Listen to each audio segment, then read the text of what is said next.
আসসালামু আলাইকুম প্রিয় এসএসসি 2026 সালের পরীক্ষার্থীরা, একটা করে দিন যাচ্ছে আর পরীক্ষাটা আরো কাছাকাছি ঘনিয়ে আসছে।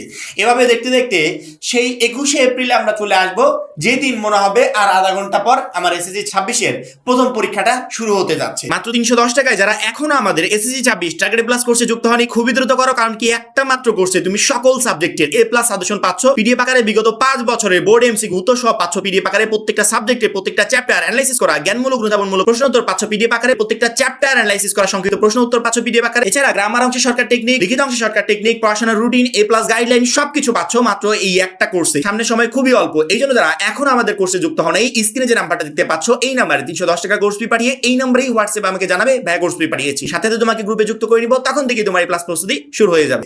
পরীক্ষার ঠিক আগ মুহূর্তে, অর্থাৎ বোর্ড পরীক্ষার ঠিক আগ মুহূর্তে বোর্ড থেকে দেওয়া যে কোনো নিউজ আমাদের জন্য গুরুত্বপূর্ণ, এবং সেই সাথে আমরা সাধারণত অনলাইন প্ল্যাটফর্মগুলোতে যাদেরকে ফলো করি তারাও যে আপডেটগুলো দেয়, যে সাজেশনগুলো দেয় লাস্ট মোমেন্টে, এগুলো এক একজন শিক্ষার্থীর কাছে খুবই গুরুত্বপূর্ণ হয়। এই মুহূর্তে এসএসসির বিভিন্ন গ্রুপে গেলে প্রচুর পরিমাণ ভিডিও দেখা যাচ্ছে, যে সমস্ত ভিডিওতে আমাদের মতো বিভিন্ন কন্টেন্ট ক্রিয়েটর বা অনেক টিচাররা এই রিলেটেড তথ্য দিচ্ছে যে এই বছরে এসএসসি 26 পরীক্ষায় মানে ইতিহাসের সবচেয়ে কঠিন প্রশ্ন হবে।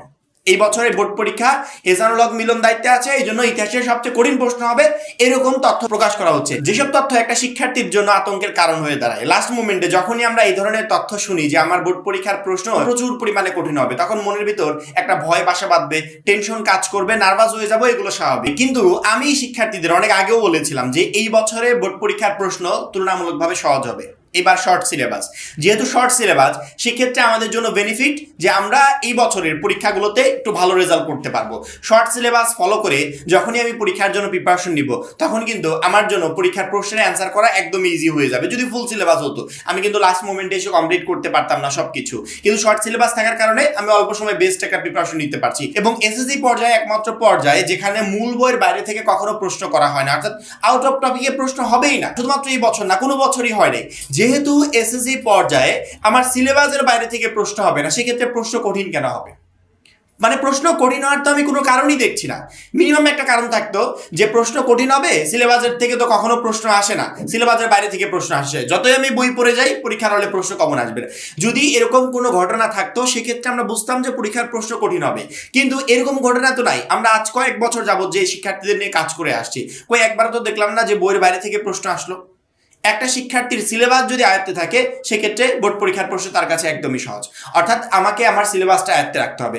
যদি আমি বোর্ড পরীক্ষার আগ মুহূর্তে, যেমন ধরো বাংলা প্রথম পরীক্ষার আগ মুহূর্তে যদি বাংলা প্রথমের সিলেবাসটা আমার হাতের আয়ত্তে থাকে, সেক্ষেত্রে বাংলা প্রথমের আমি সকল প্রশ্নের অ্যান্সার করতে পারবো।